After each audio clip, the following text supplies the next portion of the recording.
I want to add a little bit more onto the conversation about shame, specifically as it relates to the fast black girl. For many of us, we were told not to wear red lipstick or red nail polish because that is the evidence of being fast. Now, when it comes to the fast black girl, as my friend Dr. Lexx Brown-James has said, ain't no teenage girl fast enough to catch a grown man who isn't attracted to children. A whole word. We are going to talk a little bit more about Brandy and how she talked about that she's finally coming clear on just exactly what happened to her when she was a 16-year-old girl and how some of y'all can't seem to get it right. But first, the intro.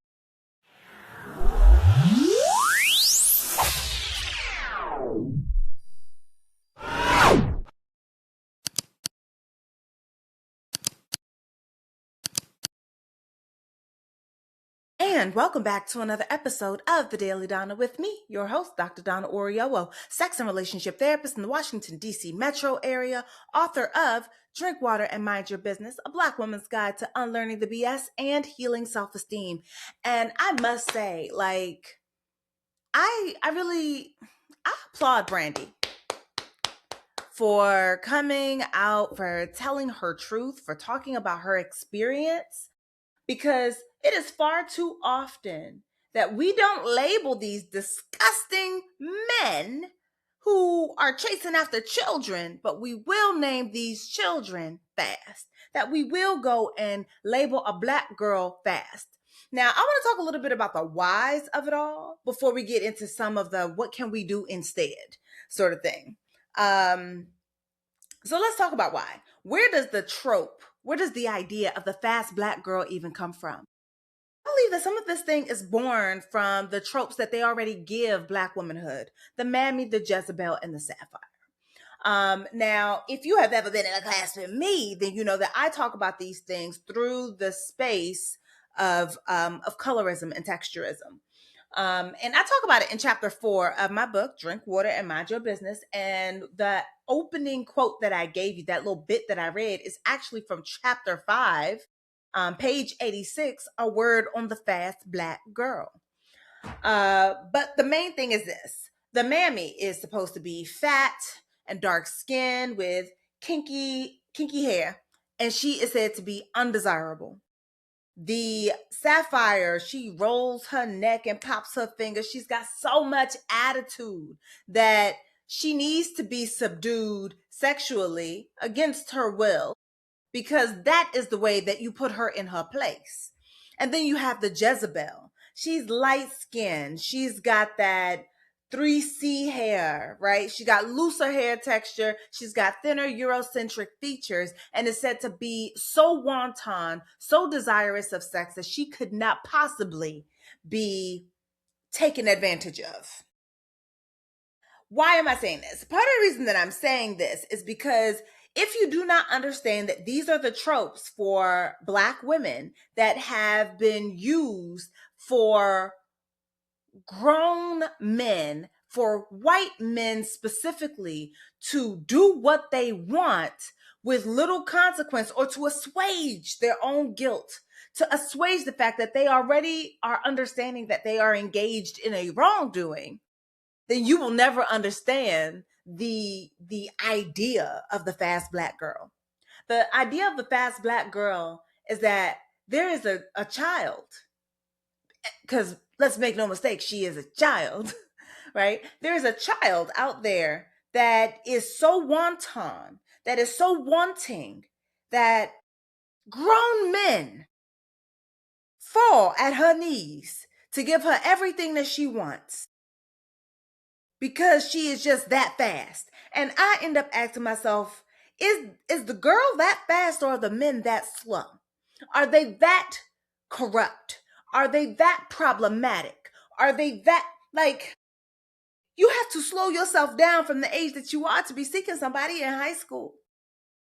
Because I think that sometimes maybe that's the part we don't hear. To seek somebody in high school.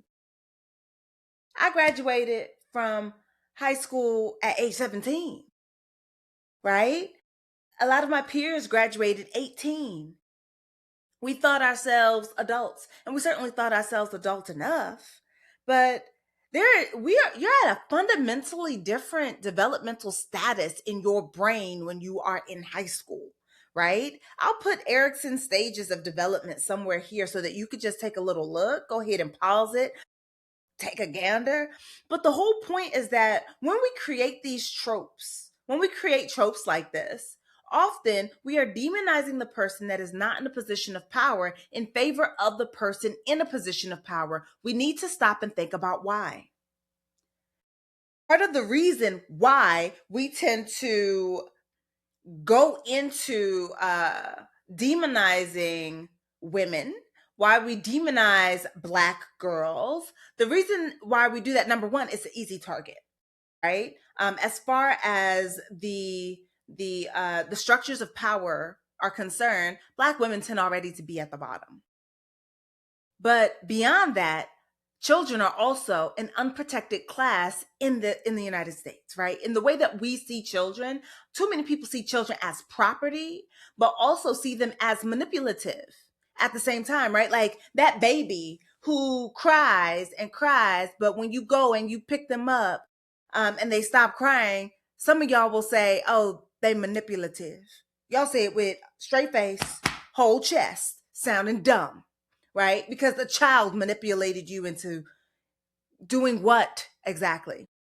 Right? We have to consider what is the what service did the manipulation even get to? But the fact is that if you can label a child as being manipulative from the time that they get high to from the time that they are like what, a couple of weeks old, a month old, if you can name a child as manipulative, it's also easy then to say that a child in all their deviousness decided to make the head of a grown man turn in their direction. And you really need to sit and why do you think that? Why does that even begin to make sense? Right? Like we start shaming little Black girls the second their bodies start to come in. Because the body often is an indicator of whether or not that girl is now fast, right? The budding of breasts, the widening of hips, the coming of a menstrual cycle, all of these things are some of the first indicators that would lead the family to be some of the first people to name this girl as fast. And that the idea, like, I don't know if you remember this, but this is one of those things that was said when I was growing up, that if a girl got hips, that's how people knew that she was having sex. And hips widen. They widen as you get older, because childbearing hips, as it were, right? So it's mostly an indicator of the fact that you have reached puberty and that now your body is maturing to be able to hold all the things that puberty wants to bring you through and bring you to. And yet it is the change of the body, that development, that becomes one of the first indicators of being fast. This teaches bodily shame from a very young age. It teaches awareness as well, right? Like it's oh, you're fast, so now you need to be wary of men. You need to be wary of adults who may look at your body and have salacious thoughts about that body. But also you need to be worried about how you present to your family, because regardless of your actual behavior, there's going to be a further disparagement of that body. There's going to be them looking at you with side eye and with question about what it is that you're doing. And so from the time that you're young, you're already taught to hate the regular bodily changes that move through you. You're taught to separate yourself, to distance yourself. And it's no wonder that so many of us are disembodied. Being disembodied is another way to say that you are not fully living within your body. We are disconnected from it. We're disconnected from our cycles. We're disconnected from what it means to properly care for ourselves. It's harder for us to recognize when we're tired, when our bodies have a need of something, because we are already sort of entrenched in this idea that our bodies are villainous things that require control lest we turn the heads of grown men, right? And the thing is, this is something that is reinforced almost everywhere, right? So if you're in the church, it's reinforced. Those daughters of Jezebel, right? With prayer cloths over the knees. It's with, well, that's not an appropriate attire for work. It's with schools for a while, and I don't know if this has changed, but it was spaghetti straps because your shoulders are just so alluring that it's going to distract these boys in class. It and then it's the way that we also do like rape culture, in the sense of what happens if something should happen to you. People ask about you. What were you doing? What were you wearing? Why were you there? Right? Like it's these questions that are intended to first look at the victim while never really having any smoke for the perpetrator, right? And a lot of those perpetrators, because I know that everybody thinks it's the boogeyman jumping out of the bushes and going boo. It's never that. It's always someone that you're acquainted with. Brandy did not talk about some random person. Did not talk about some random 30-year-old, random 20-year-old man. No, she talked about someone that she was acquainted with through a song where they were singing about being brokenhearted. Right? Children don't always know what is right, like what makes them grown, right? I distinctly remember feeling like I was so grown, like I knew everything there was to know at 12. I remember feeling so grown when I turned 16 because, baby, it was sweet. I remember feeling more grown when I was able to drink at 21. I remember feeling more grown when I was 25 and could rent a car. I felt the most grown at 30. And all this time later, what I realized is that I was at various stages of basically being a baby. I didn't know nothing. And I didn't know what I didn't know, right? My world had 16 years in it. That's not a lot of years. And there are always grown men willing to talk to young girls, because we've normalized it in this society that it is okay, and that the blame won't really fall to him as much as it will fall to her for being fast. For him, he's a player. For him, he got a good one. For him, he, and with the rhetoric that's outside, like, gosh, there was this guy who was talking about why he wanted young girls. He talked about the desire for the naivete and well, she's not worldly, she's more appreciative, she ain't been run through, right? Like all of these things that really speak to insecure men, because what business has a grown person looking at a child? What business does, look, I don't know about other people, but like, I don't even remember college age students want to hang out with high school students, right? It's just like, why?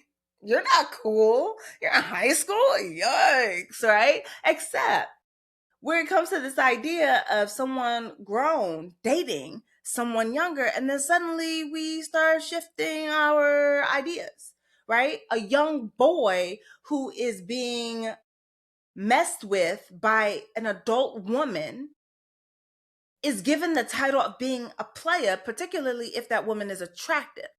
A young girl being messed with by a grown man, on the other hand, the girl she's blamed for the action, because grown people apparently never take any accountability, never any responsibility. And here's the thing, we already know that to be true, right? The discouragement is never for the men in these situations. It's never for the grown person in these situations. We don't have an expectation that people in positions of power and authority, we don't expect them to exercise control. Let me give you a couple of examples. Men are said to be the highest in logic. Everybody keeps saying that they're logical. I would like to say, let me be on record saying that men are actually some of the most emotional creatures, and emotionally stunted without good ways to express behavior or to express ire in a way that is not self-destructive or destructive for others. But I digress. But men are not expected to have any ounce of self-control. They could see a shoulder and now they could sexually assault somebody.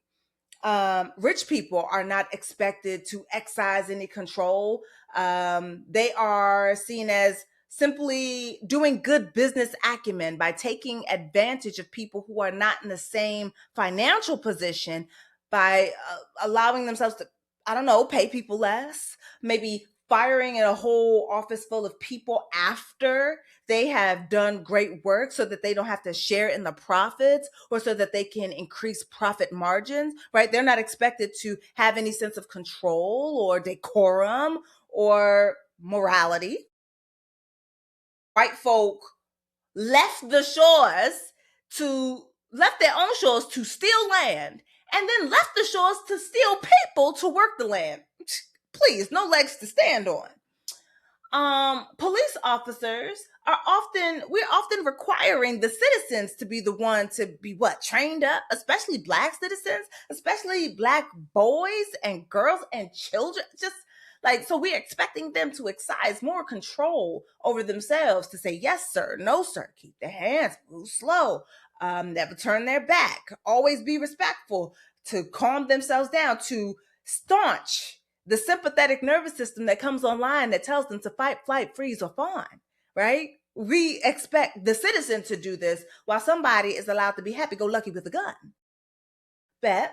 But here's another example. Parents are not expected to have control over themselves, to exercise some level of understanding of their own emotional state, and to do anything about it. No.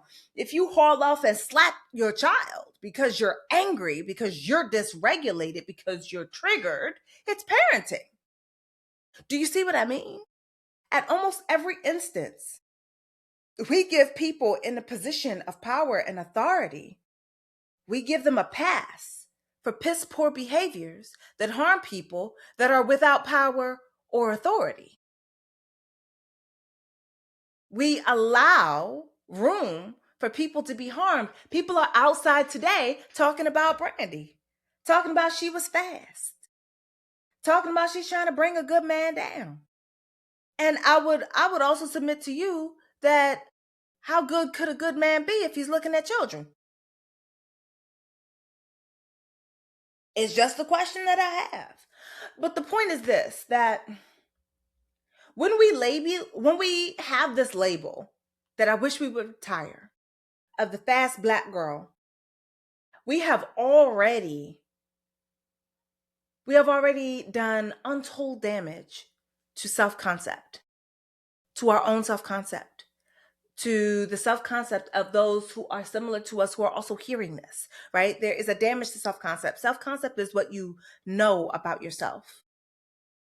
And when this is a part of the rhetoric that black girls are fast, it assumes then that there is already something shame-worthy about that black girl in and of herself, but also something shameful about her body, about her being, about the fact that she is, and that body will change.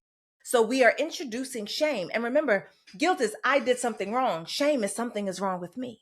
And once we have introduced the idea that something is inherently wrong with somebody, we create distance, or they will create some distance between themselves and everybody else to hide all those pieces that are shameful. Brandy is a grown woman and is just now telling us that this thing happened to her when she was 16 years old. She's a grown woman and she's just able to feel like she can say it out loud. Consider how much work it even got to a space where she could admit that out loud. Consider that Tarana Burke gave us a word for this. Me too. Gave us the phrase. Gave us the hashtag. Co-opted by those other people, but still, right? Like co-opted, and people are trying to turn it every which way so that they can use it to take it and put people who are in positions of power and authority, who have abused their power and authority, back in a space of power. But in this, the self-concept, the skewed self-concept also means that self-esteem is damaged for a lot of black girls from the start. We start off telling them that there's something wrong with them, with the development of their bodies, that these things make them shameful, that these things make them fast, that these things make them a problem, and that they are a liability to Black men everywhere, while never giving any accountability or responsibility to the Black men themselves, or to the people who are in positions of power and authority, who use their power and authority to harm.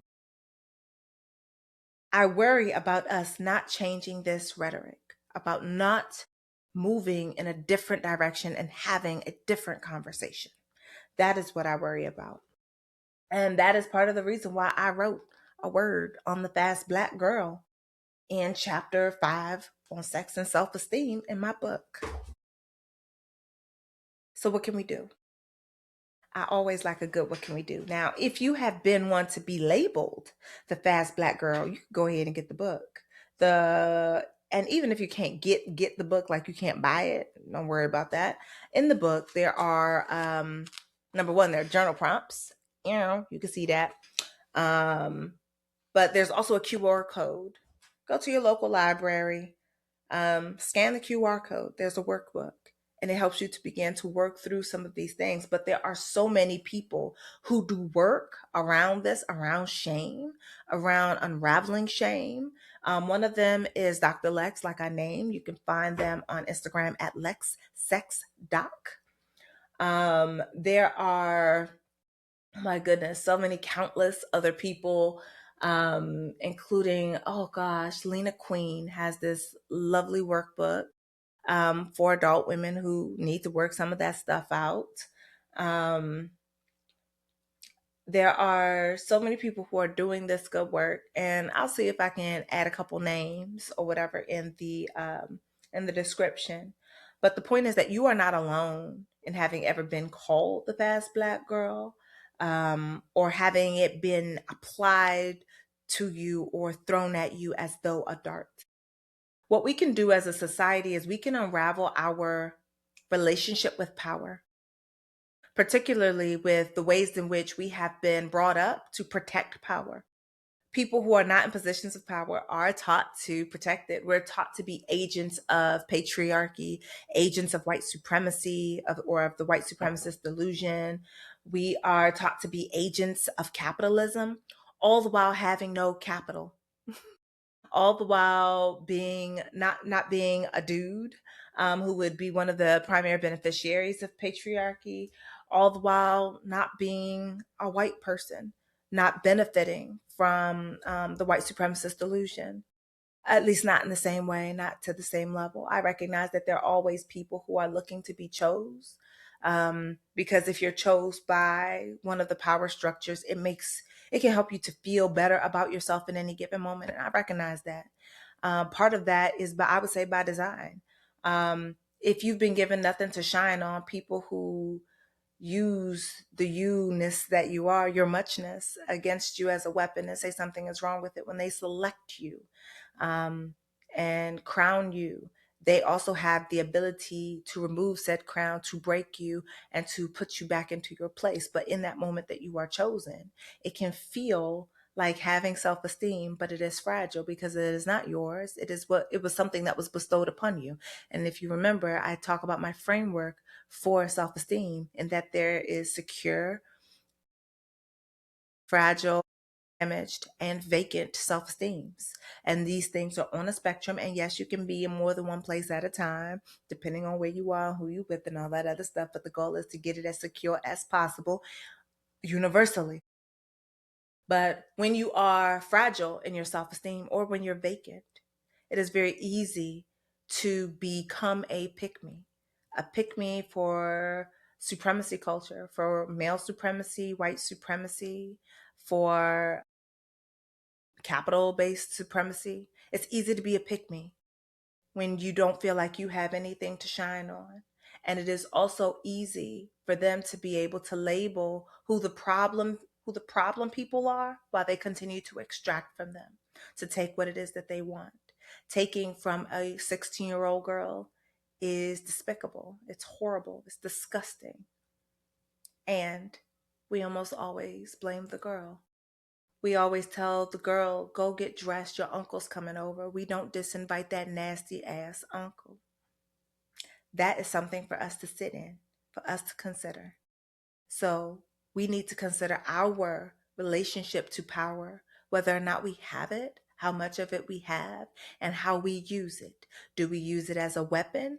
To whom are we weaponizing our power against? And how can we learn to use our power to even the playing field to a point where we can give it up? And if you're unwilling to give up your power, I think that's also something to sit in. Why does someone need to be beneath you for you to feel taller? Why do you need to be able to take advantage of someone for you to feel bigger? These are all questions that we must be asking ourselves instead of asking dumb questions about whether or not Brandy was fast. Because Brandy is not the first. Brandy is not the last.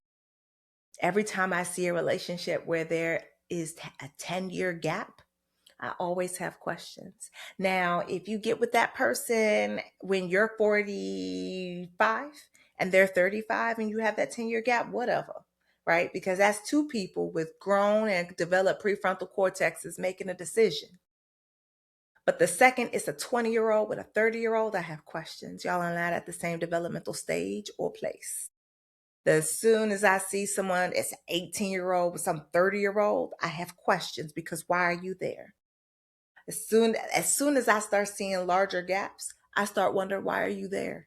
What is it that attracted you to this young person? And because I understand what may have attracted a younger person to an older person, especially when you had nastiness like age ain't nothing but a number being played on the radio as though that thing is true. Age is more than just a number. It is an indicator of developmental milestones and experience that some people don't want to have to deal with because they want to be able to take full advantage of someone's naivete, their lack of knowledge, that innocence. I find that to be a problem, that Black girls are not extended the innocence that they are owed simply because you think them fast. That is work for you to do because that's something that is rotted within you and within the society that makes it seem normal. So I hope that you feel like you learned a little something today. I'm going to remind you that we do discourse. We don't do disrespect over here. You got something nasty to say it on your page. Leave it off mine.